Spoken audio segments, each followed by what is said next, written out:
Hi, today we'll be reading Daisy Head, Mayzie by Dr. Seuss. I have a daisy head I'll be wearing throughout the story. You won't see it because I'll have the camera turned towards the storybook.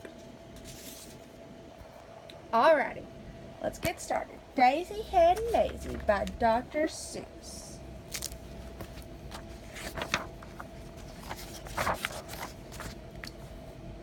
It's hard to believe such a thing could be true, and I hope such a thing never happens to you.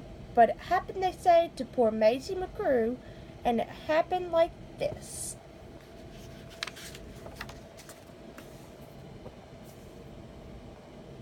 She was sitting one day at her desk in her school in her usual way when she felt a small twitch on top of her head. So Mayzie looked up and she almost dropped dead. Something particular was going on there. A daisy was sprouting right out of her head. Behind her sitting young Herman Butch Strudel. This looks like a daisy up there on her noodle. It doesn't make sense why it couldn't be so. A noodle's no place for a daisy to grow. Then up spoke another boy, Einstein Van Tass, the brightest young man in the whole of the class. It's a very odd place to be sprouting a daisy, but nevertheless, one is growing on Mayzie. Hey, look it, cried Butch, right here in this room. Daisy Head Mayzie, just bursting in bloom. Miss Snitcher the teacher came rushing up quick. Such nonsense, some children here is playing a trick. Which of you boys stuck this thing in her hair? You know that a daisy could never grow there. But teacher, said Butch, I saw this thing rise right out of her head with my very own eyes. Just give it a yank if you think I tell lies.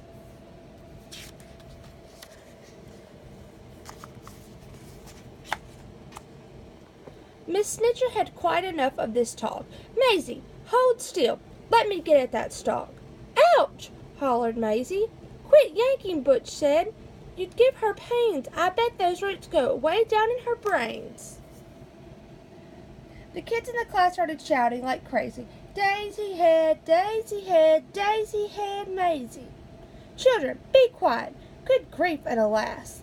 Miss Snitcher was shocked by the noise in her class. I've taught in this room for 20 years.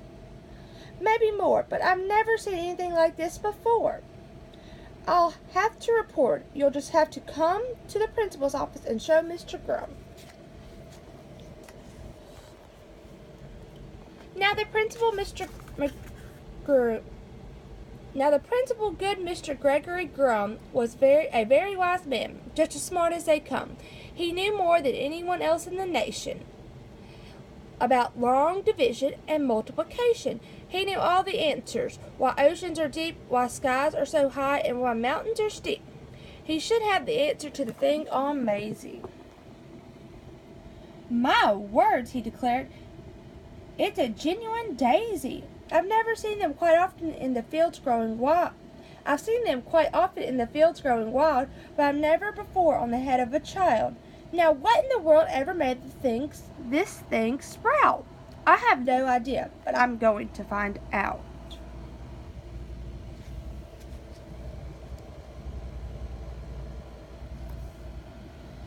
It says daisies grow on the land. They grow between rocks. They grow also in sand. It mentions right here they could grow in a pot, but mention the head of a girl, it does not.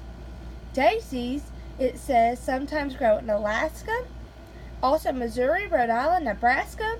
They grow in Japan and in Spain and Peru, in India, France, and in Idaho too. They grow in South Boston and also in Rome. But why should they grow on this little girl's dome?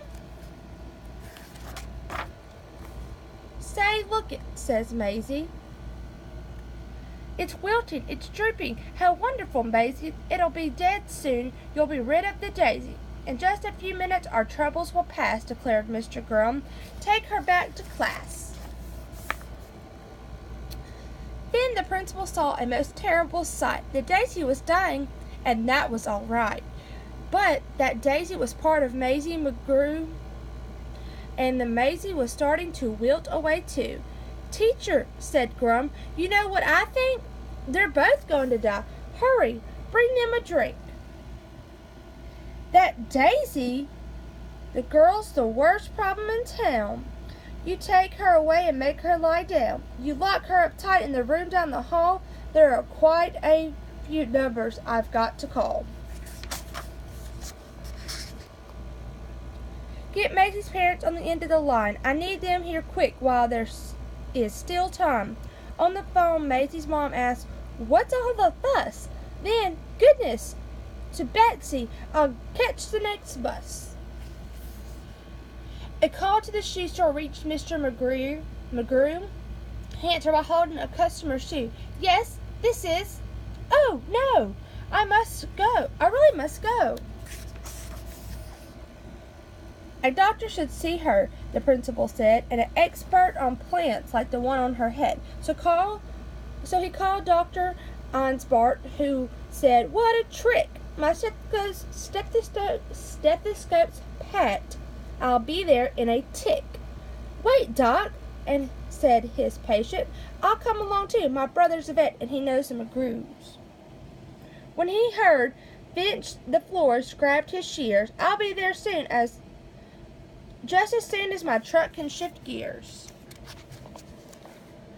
Meanwhile, poor Mayzie lay down on the couch. The daisy slumped down on its leaves in a slouch, but the window was open because it was warm, and the sweet-smelling daisy attracted a swarm of bees. Buzz! Bees! Bees!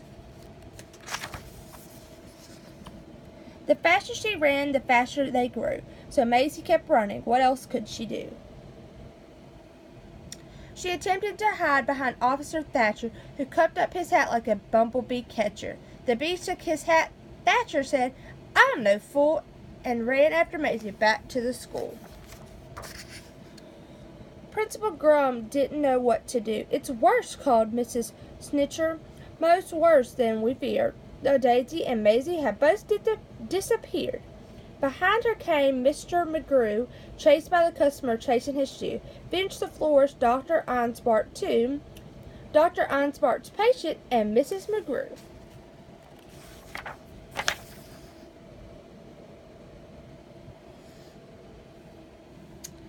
Then, through the window with Officer Thatcher, who slammed the pane shut so the bees couldn't catch her, jumped Mayzie McGrew to the floor in a splatter, with the daisy still there, except taller and fatter. "My poor little daughter!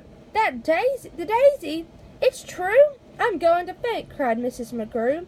"Toot, toot," said the florist. "There's no need for tears, just because there's a daisy between her two ears, I'll snip it right off with my sharp pruning sneers." "She's my patient. Don't touch her. You must stand apart. We have to have room," said Dr. Ansbart. "I think that Mayzie and her plant could help me get a research grant." Then the door opened wide, and the mayor stepped inside. At the meeting and greeting there was none to compare. He was best at long speeches, chock full of hot air. "I promise my friends that if I'm re-elected, the daisy on Mayzie will be disconnected. The law of our fathers is simple and sound. Daisies belong and should stay in the ground. The rest is illegal. Well, we'll bar them from town."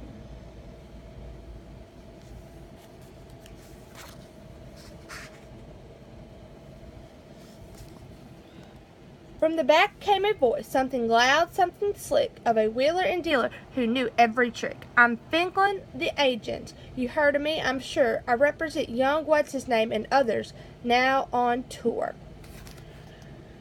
But Mayzie, you're so special. Please let me shake your hand. Your talent is a wondrous thing, unique in all the land. Daisy Head Mayzie, spelled out in bright lights, will draw kids in the day and parents at night.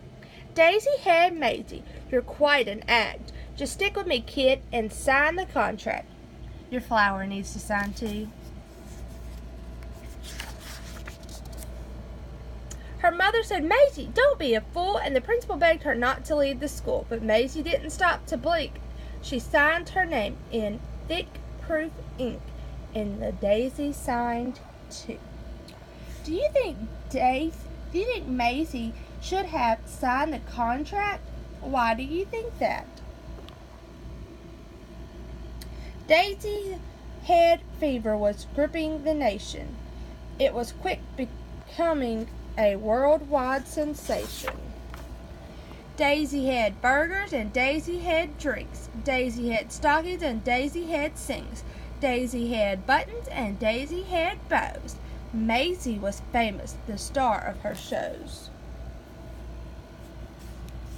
Fame had knocked on Maisie's door, and now she had it all and more. Piles of money stacked in tins. But what is money without friends? A dream had led her far astray. That was the price she had to pay. Mayzie McGrew ran night and day, nowhere to go, nowhere to stay.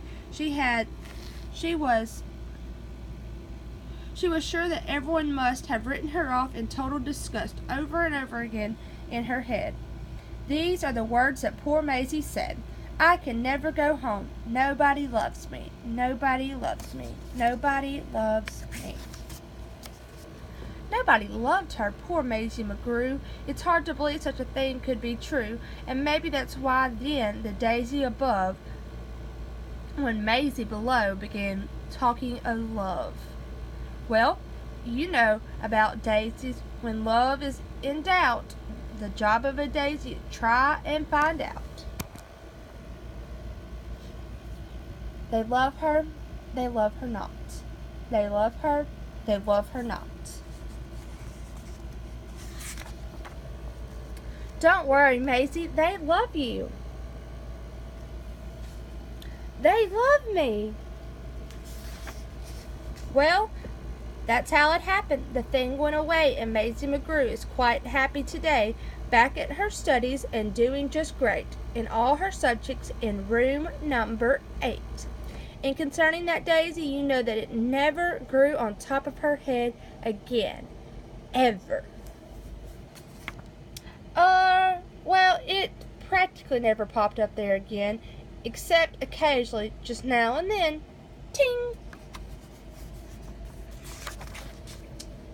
And after all, I'm getting used to it. Alright, now we're going to ask a few questions. What do you think would have happened to Mayzie and the Daisy if they had not signed the contract? Also, do you think Mr. McGrew was a main character of this or a secondary character? What about Mr. Grum? Thank you. That's Daisy Had Mayzie by Dr. Seuss.